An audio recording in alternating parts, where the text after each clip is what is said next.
신약성경 마태복음 11장 28절에서 30절의 말씀입니다. 수고하고 무거운 짐진 자들아 다 내게로 오라. 내가 너희를 쉬게 하리라. 나는 마음이 온유하고 겸손하니 나의 멍에를 메고 내게 배우라. 그리하면 너희 마음이 힘을 얻으리니 이는 내 멍에는 쉽고 내 짐은 가벼움이라 하시니라. 아멘. 성품이라고 하는 것은 그 사람의 성질이나 됨됨이를 말합니다. 태어날 때부터 가지고 태어난 성질 또는 기질을 말합니다. 히브리어로 영, 의지, 정신, 심령 이런 것들을 뜻할 때 루아흐라고 하는 단어를 사용하는데, 이 루아흐는 성령을 가리킬 때 성령은 루아흐로 이렇게 구약성경에서 말씀하고 있습니다. 성품은 주로 인간의 선한 의지적인 측면을 강조할 때 사용하는데, 한 예로 성경은 하나님을 섬기는 자세로 마음과 성품과 뜻을 다하여 하나님을 섬겨라 이런 말씀을 하고 있습니다. 그 성품에는 바로 성령과 동의어로 루아흐라고 하는 단어를 사용하고 있다고 하는 겁니다. 하나님께서 처음 인간을 하나님의 형상과 모양으로 창조하셨습니다. 이것이 하나님의 성품을 인간에게 주었다고 하는 겁니다. 하나님의 성품, 하나님의 형상으로 태어났다고 하는 것은 하나님이 황인종도 아니고 흑인도 아니고 백인도 아니고 귀나 눈이나 머리카락이나 손가락, 발가락을 가지고 있다고 하는 외형적인 측면을 가리키는 것이 아니라 하나님의 성품, 하나님의 마음, 이것을 우리가 본받아서 바로 하나님의 형상으로 지음받았다고 하는 겁니다. 그래서 하나님의 성품은 거룩하시고 인자와 긍휼이 많으신 고결한 성품을 가지고 계셨습니다.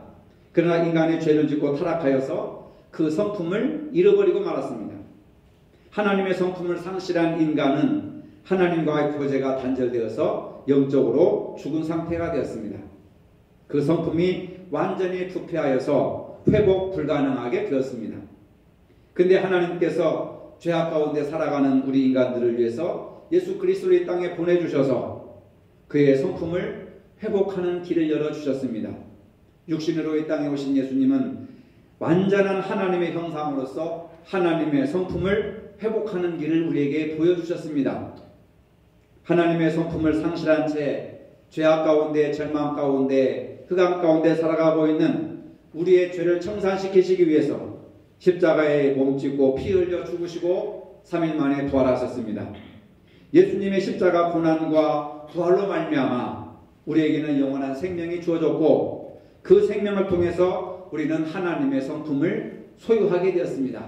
그래서 믿는 자에게 성도라고 하는 이름을 붙여주시는 것은 잃어버린 하나님의 거룩한 성품을 예수 그리스도의 십자가의 보혈로 우리에게 회복시켜 주셨기 때문에 우리 안에는 하나님의 거룩한 성품이 있다고 하는 겁니다. 우리는 예수 그리스도를 믿는 믿음으로 구원을 얻어서 의롭다고 하지만 하나님의 온전하신 성품을 이루기 위해서는 거룩한 삶을 살아야 합니다. 늘 기도함으로 성령 충만하여서 성령에 거룩하게 하시고 깨끗하심으로 옷 입어서 거룩한 성품을 간직하고 유지해야 되는 겁니다. 이것은 우리가 육신의 장막을 벗을 때까지 끊임없이 추구해야 될 바로 우리의 도리라고 하는 겁니다. 그럼에도 불구하고 믿는 성도들 사이에는 정말로 성도라고 하는 말이 부끄러울 정도로 거룩한 무리들이 모여있는 것이 하나님의 성품에 나타나는 것이 아니라 하나님의 성품과는 동떨어진 그런 성품들이 교회 안에서나 밖에서 많이 일어나게 되는 것을 볼 수가 있습니다. 어느 교회가 문제가 발생했습니다. 이쪽과 저쪽 편이 갈라져서 싸움을 하다 보니까 험한 말들이 오고 가고 감정의 길이 깊어지고 심지어는 경찰이 와서 또는 전경들이 와가지고 또는 사법에 이렇게 소송을 하고 재판을 받게 되고, 감정을 상하게 되면 목사라는 직분도 장로라는 지위도 소용이 없는 모양입니다.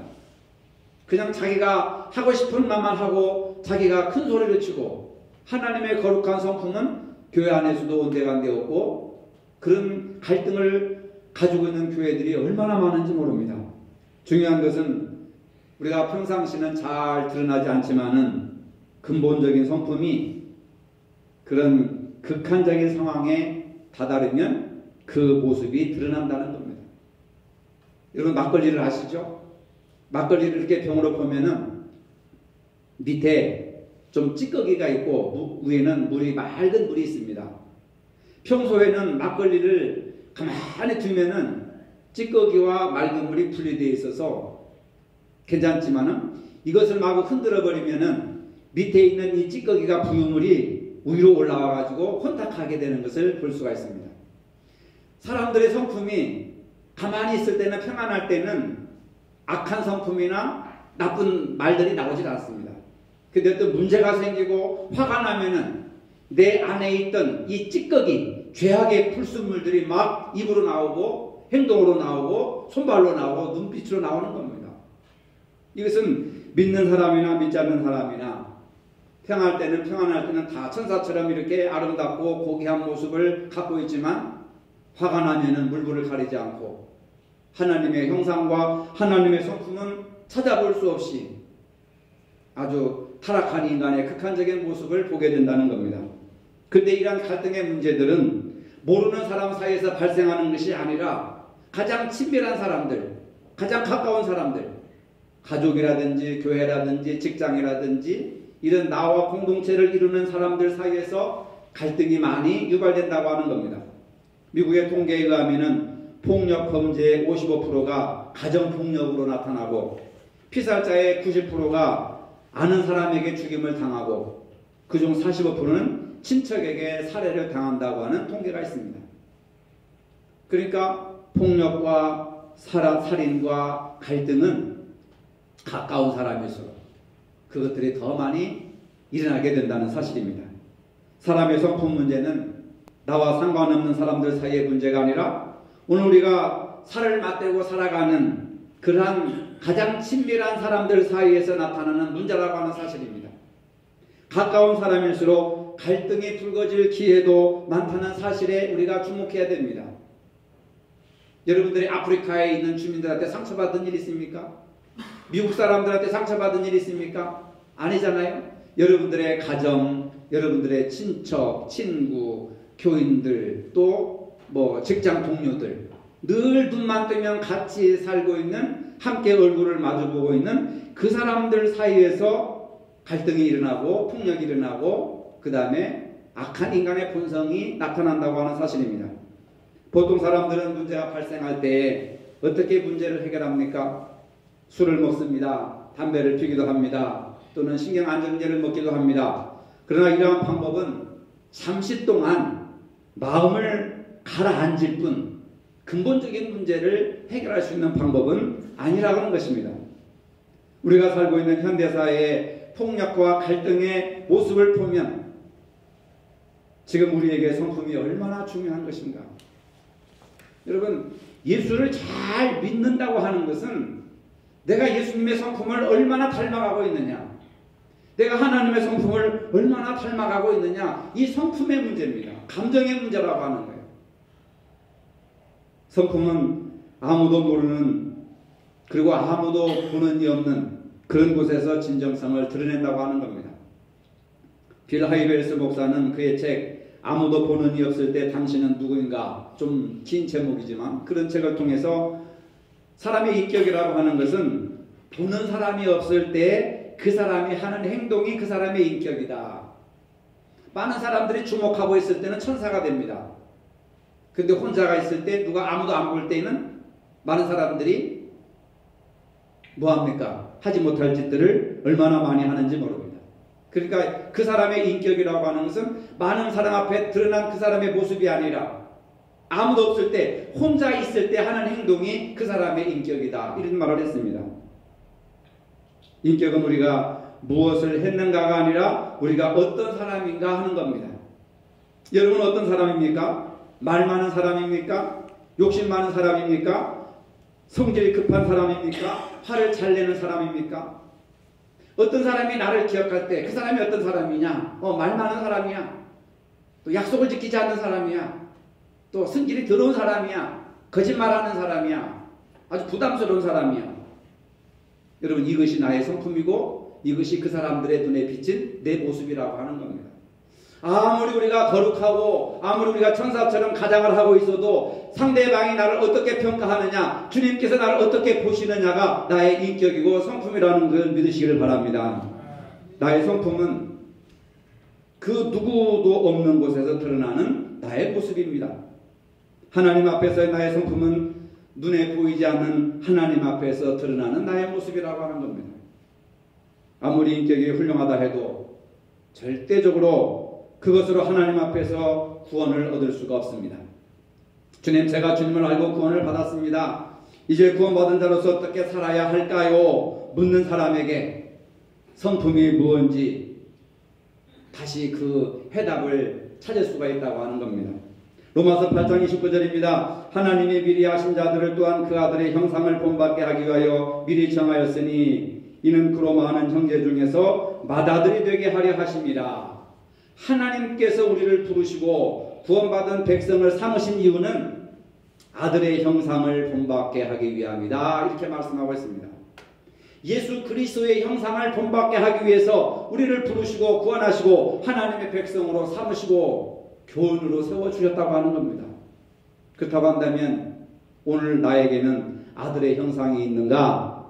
스스로 여러분들의 가슴에 손을 얹고 질문을 해보시기 바랍니다. 나는 과연 예수 믿은 지 5년 됐고 10년 됐고 또 15년 됐고 평생 예수를 믿었는데 내 성품 속에 예수 그리스도의 형상이 남아있는가?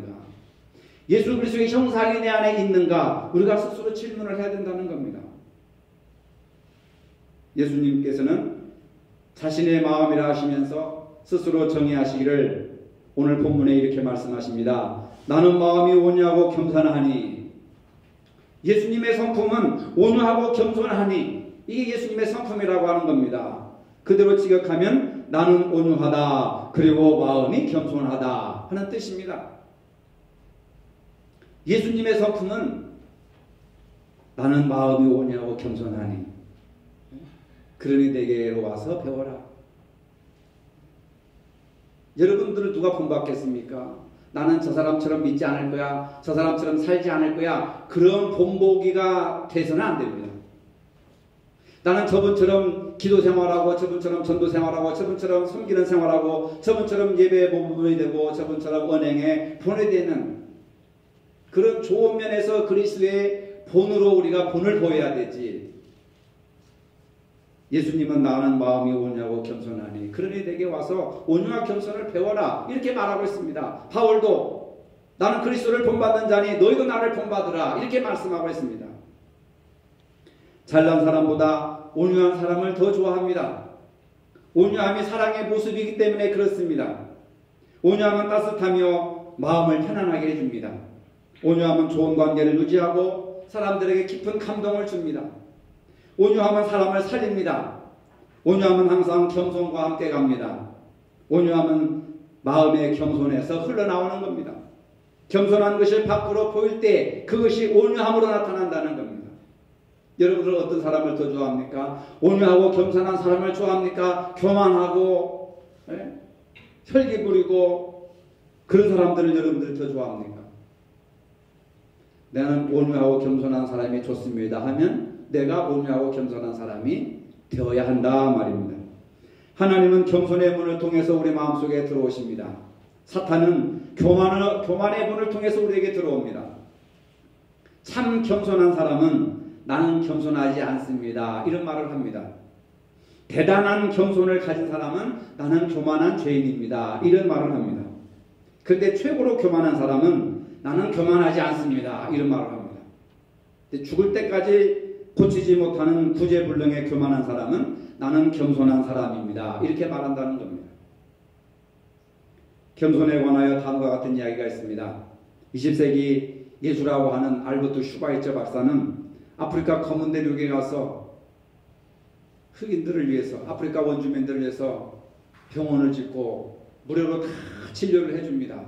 그리고 그 병원 운영비를 모금을 해가지고 다 이렇게 무료 진료를 해주는데, 고향에 이제 올 일이 있어서 모금을 하기 위해서 이제 고향에 오는데 많은 사람들이 그 훌륭한 그분을 맞이하기 위해서 역전으로 나갔습니다. 기차가 들어옵니다. 근데 이 슈바이처 박사가 들어온다는 말을 듣는데 보이질 않는 거예요. 1등 칸에 손님들이 다 빠져나가도 보이질 않습니다. 2등 칸에 있는 사람들이 다 빠져나가도 보이지 않습니다. 근데 화물칸과 같은 짐짝을 실어나르는 3등 칸에서 이 슈바이처 박사가 가방을 들고 나옵니다. 많은 친척과 기자들이 아니 박사님 왜 1등 칸에서 내리지 않고 왜 3등 칸에 타셨나요? 그러니까 4등 칸이 있어야지요. 웃으면서 그렇게 말했다는 얘기입니다. 그 얘기는 뭐냐면 더 낮은 자리가 없어서 자기는 맨 마지막 짐칸과 같은 노예들이나 타는 그런 3등 칸을 타고 왔다. 이렇게 얘기를 하는 겁니다. 모두가 1등 칸을 타야 자기의 권위가 높아지고 자기의 인격이 높아지고 자기가 사람들한테 대단한 사람이라고 하는 것을 과시하는 그런 사회 속에서 이 사람은 짐짝과 노예들이 타는 그 3등 칸에 타고 왔다고 하는 그의 겸손의 미덕을 이야기하고 있는 것입니다. 겸손이라고 하는 것은 낮다고 하는 뜻입니다. 마음을 아래에 놓는다는 뜻입니다. 겸손이라고 하는 것은 그 사람의 마음보다 내 마음을 더 아래에 놓는다고 하는 겁니다. 예수님께서 제자들의 발을 씻으실 때에 제자들보다 더 낮은 자세로 무릎을 꿇고 제자들의 발을 씻어주셨습니다.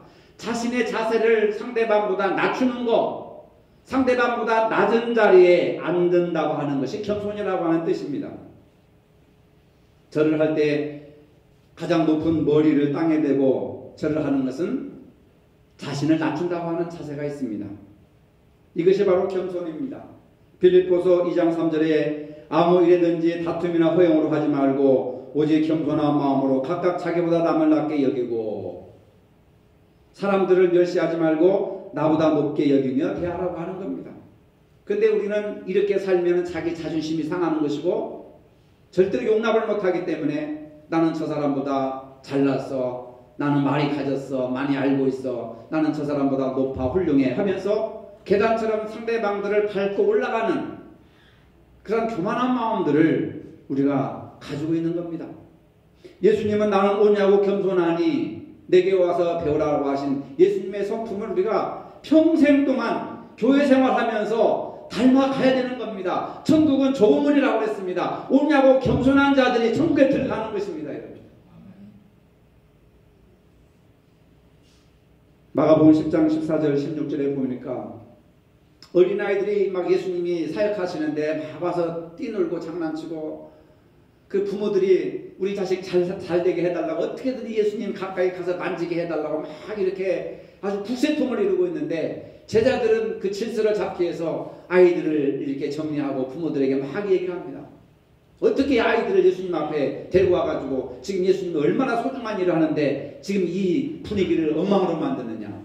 그러니까 예수님께서 말씀하시기를 화를 내시면서 말씀하십니다. 어린아이들이 내게로 오는 것을 용납하고 금하지 말라. 하나님의 나라가 이런 자의 것이니라. 하나님의 나라는 어린아이와 같은 자들이 들어가는 거라. 어린아이와 같이 옳냐고 겸손한 자, 그런 자들이 하나님의 나라에 들어간다. 이런 말씀을 하시는 겁니다. 하찮은 아이에게도 인격적으로 대접하시는 예수님의 모습. 여러분은 가난하고 헐벗고 굶주리고 하찮은 그런 사람들을 인격적으로 대접해 보신 적이 있습니까? 그런 마음을 갖는 것이 온유하고 겸손한 자의 모습이다. 성품에 관한 나는 성공적인 삶을 살고 있는가?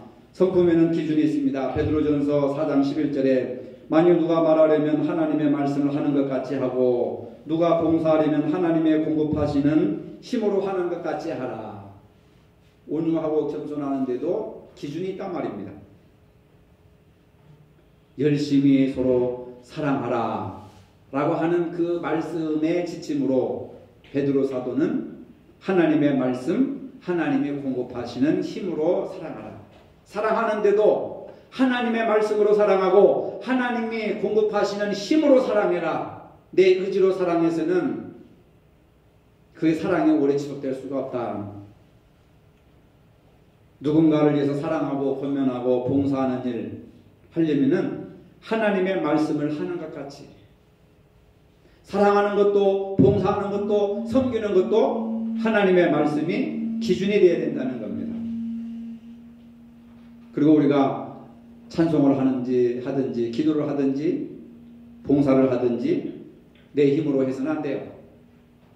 처음에는 열심히 합니다. 근데 열심히 하다가 보면은 상처를 받아가지고 그 상처가 자기 마음을 찌를 때 그만두게 되는 거예요. 교회도 그만두고 봉사도 그만두고 헌신도 그만두고 예배도 그만두고. 왜 그렇습니까? 사람이 주는 힘으로 하니까 그런 거예요. 자기 힘으로 하니까 그렇습니다. 남에게 잘 보이려고 인정받으려고 하다 보니까 그런 거예요. 여러분 신앙생활을 제대로 하셔야 됩니다. 하나님의 공급하시는 힘으로 신앙생활 하시기를 바랍니다. 하나님의 공급하시는 힘으로 교회 나오시기를 바랍니다. 그것이 기준이 되어야지 흔들림이 없습니다. 누가 뭐래도 흔들림이 없습니다. 그러나 하나님의 공급하시는 힘으로 하지 않을 때는 바람이 불면 그냥 풀잎처럼 쓰러지고 갈대처럼 흔들리는 거예요. 그런 모습들을 우리가 우리 주변에서 얼마나 많이 보고 있습니까, 여러분? 바울은 그래서 나는 날마다 죽노라. 내가 그리스도와 함께 십자가에 죽었나니 이제는 내가 산 것이 아니라 내 안에 그리스도께서 사신다 하는 겁니다. 바로 내가 하는 것이 아니라 내 안에 그리스도께서 하신다고 하는 것은 하나님의 공급하시는 힘으로 하는 거예요. 학생들에게 공부할 때도 하고 싶어서 하는 것이 아니라 하나님의 공급하시는 힘으로 공부한다. 우등생 됩니다. 사업도 내가 하고 싶어서 하는 것이 아니라 목구멍에 풀칠하게 해서 하는 것이 아니라 하나님의 주 공급하시는 힘으로 한다면 사업이 됩니다. 못할 일이 없어요. 하나님의 공급하시는 힘으로 한다고 하는 이 기준이 세워지지 않았기 때문에 인간은 생각하는 갈대라고 하지 않습니까? 갈대는 흔들린다고 하는 거예요. 흔들리는 겁니다. 에릭 프롬이라는 학자가 사랑의 기술이라고 하는 책에서 인간의 사랑을 상실한 것은 신을 잃어버렸기 때문이라 저는 그 내용을 보고 충격을 받았습니다. 사랑을 잃어버린 것은 내 안에 사랑이 없는 것은 내 안에 신이 없기 때문에 그렇다. 그 말입니다. 우리에게 온유와 겸손의 마음이 없다면 이미 신을 잃어버렸기 때문이라고 할 수 있습니다. 왜? 하나님의 성품과 예수님의 성품이 온유와 겸손인데 내 안에 온유와 겸손이라고 하는 것이 없다면 내 안에 주님이 안 계시는 거죠. 입으로는 주여 주여 하지만 주님과 동떨어진, 주님과 아무런 상관없는 삶을 살아가고 있다는 겁니다. 온유와 겸손은 예수님의 성품이라고 하는 사실입니다. 에베소서 4장 29절에 보니까 무릇 더러운 말은 너희 입 밖에도 내지 말고 오직 덕을 세우는 데 소용되는 대로 선한 말을 하여 듣는 자들에게 은혜를 끼치게 하라. 여러분, 더러운 말은 입 밖에도 내지 말아라. 더러운 말이 뭡니까? 남을 비교해서 상처를 주는 말. 남의 가슴에 가시로 찌르는 상처를 주는 말이 그게 더러운 말이라는 거죠. 비난하고 헐뜯고 정죄하고 하는 모든 것들이 더러운 말이라는 겁니다. 바울은 에베소서 교인들에게 그런 더러운 말은 입 밖에도 내지 말아라. 입에도 뻥긋하지 말아라. 부부가 아니래도 자식가 아니래도 가족관계라도 교인 사이래도 더러운 말을 입 밖에 내지 말아라. 그러면서 뭐 하라 합니까? 덕을 세우는 말을 해라. 덕을 세우는 말. 그래서 덕을 세우는 말, 선한 말을 해서 듣는 자들에게 은혜를 끼치는 말을 해라. 근데 오늘 우리들은 은혜를 끼치는 말보다는 은혜를 꺼버리는 이야기, 말들을 너무나도 많이 하잖아요. 부정적인 말을 너무 많이 합니다. 남을 비난하는 말을 너무 많이 합니다. 또 정치하는 여당과 야당이 싸우는 것처럼 그 사람들 입을 보면 얼마나 더러운 말을 많이 하는지 모릅니다. 이제 우리는 이런 기도를 해야 됩니다. 하나님, 제 입술로 덕스러운 말, 은혜로운 말, 위로하는 말, 주님을 전하는 말, 이런 말을 하게 하여 주옵소서. 여러분들의 언어를 바꾸기 위해서 기도를 많이 하시기 바랍니다. 언어는 그 사람의 마음입니다. 내 마음이 말로 표현되는 겁니다. 내 말이 행동이 됩니다. 그 행동이 나의 미래를 결정하는 겁니다. 그러니까 말은 씨가 된다는 말 있잖아요. 내가 오늘 뿌린 말의 씨앗이 내일의 나의 운명을 결정하는 거예요. 그럼 오늘 나의 모습은 과거에 내가 입술로 뿌려놓은 씨앗의 결과를 오늘 내가 지금 받는 겁니다. 인생 살아가는데 여러분 만족하지 못하고 불행하다고 생각하십니까? 지금 불행하다고 생각하신 분들은 과거에 입술로 불행하다는 말을, 불행이라고 하는 언어의 씨앗을 많이 심었기 때문에 지금 불행을 거두고 있는 거예요. 그리고 행복한 사람은 과거의 행복이라는 말을 많이, 선한 말, 덕스러운 말을 많이 뿌려놨기 때문에 지금 행복해지는 겁니다. 이건 경제적인 문제와 상관없는 마음의 내면의 상태를 얘기하는 거죠. 다윗은 항상 기도할 때 이렇게 했습니다. 시편 141편 3절에 여호와여 내 입술에 파수꾼을 세우시고 내 입술 문을 지켜주시옵소서. 무슨 말이 나올지 모르니까 내 입술에 파수꾼을 세워주시고 내 입술의 문을 지켜주시옵소서. 그냥 우리는 생각대로 나오는 대로 말을 해버리는 거예요. 그러니까 걷잡을 수 없이 화가 나서 부부싸움을 하게 되고 갈등을 겪게 되고 그로 인해서 사람을 죽이게 되고 얼마나 무서운 겁니까? 우리 생활에서 아주 중요한 기도, 주여 내 입술로 덕스러운 말, 은혜로운 말, 위로하는 말, 주님을 전하는 말을 하게 하여 주옵소서. 이렇게 기도하는 사람이 성숙한 사람이요 덕스러운 사람입니다. 많은 사람들이 말 때문에 상처를 받습니다. 내가 무심코 한 말 때문에 그렇습니다. 아무 근거도 없이 상상해가지고 그럴 것이다 라고 예측해가지고 말을 함부로 해버리는 경우가 얼마나 많은지 모릅니다. 어떤 상황에서도 우리는 부정적인 말, 정말 절망적인 말을 해서는 안 되고 세워주는 말, 용기를 주는 말, 사랑의 말을 해야 됩니다. 이것이 여러분들을 행복하게 하는 거예요. 이것이 여러분들을 행복하게 해주는 통로인 줄로 믿으시길 바랍니다. 주머니에 돈이 많고 곳간에 쌀이 많아서 행복해지는 것이 아닙니다. 내 마음이 다른 사람을 세워주고 용기를 주고 사랑한다고 하는 말, 사랑하는 말. 그래서 나로 인해서 다른 사람이 힘을 얻고 용기를 얻고 신앙이 살아나고 회복되고 하면 얼마나 행복하겠습니까? 여러분? 아름다운 마음에서 아름다운 말이 나오는 겁니다. 아인슈타인은 어렸을 때 열등생이라 저지능하라 학교에서 선생님이 학부모에게 이 아이는 무엇을 해도 성공할 가능성이 없음, 학교를 못 나오게 한 거예요. 도저히 따라올 수가 없다, 전능하다 해가지고. 근데 그 소식을 듣고 그 어머니는 절망하지 않고 아이에게 이런 말을 합니다. 너는 다른 사람과 다르단다. 나는 다른 사람과 다르기 때문에 다른 사람보다 너는 훌륭한 일을 더 할 수 있단다. 나는 너를 믿는다, 사랑한다 하더라. 여러분, 학교에서 전응하라고, 더 이상 학교 보내지 말라고 선생님이 통지문에 써냈는데 그 어머니는 너는 쟤들하고 다르다. 다르기 때문에 나는 너를 더 사랑한다. 나는 너를 믿는다 하더라. 그 어머니의 말 한마디, 그 어머니의 따뜻한 위로와 용기의 말을 얻고 아인슈타인은 금세기 최고의 훌륭한 과학자가 되지 않았습니까? 말 한마디가 천냥빚을 갚는다고, 말 한마디가 우리 아이들의 운명을 결정짓기도 하고 천국으로 이끌어가기도 하고 지옥으로 떨어뜨리기도 하는 이 혀의 권세, 말의 권세. 오늘 우리에게 필요한 것은 바로 이런 겁니다. 사도 바울은 로마서 12장 18절에 할 수 있거든 너희로서는 모든 사람으로 더불어 화평하라. 모든 사람들을, 할 수 있거든 모든 사람들과 더불어 화평하라. 그래야 내가 화평하다는 겁니다.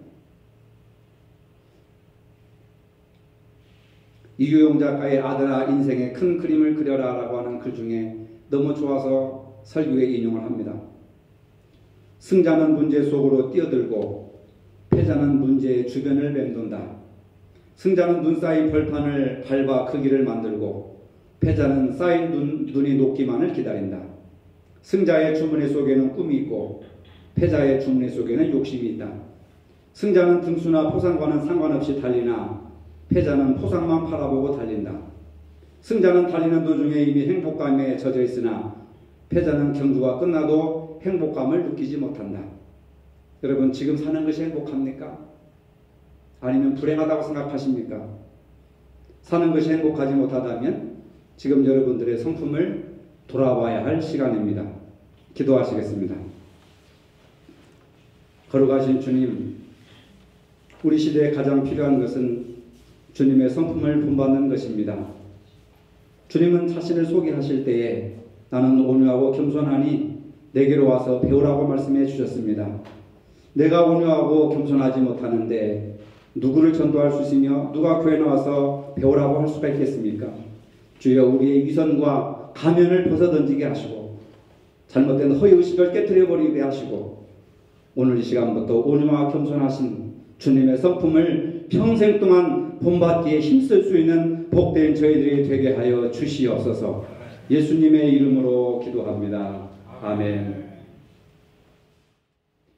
이제는 우리 주 예수 그리스도의 은혜와 하나님 아버지의 무한하신 사랑과 성령의 교통하심이 온유와 겸손의 주님의 성품을 담기를 원하는 사랑하는 모든 성도들 머리 위에 이제로부터 영원토록 함께 하시기를 축원하옵나이다. 아멘.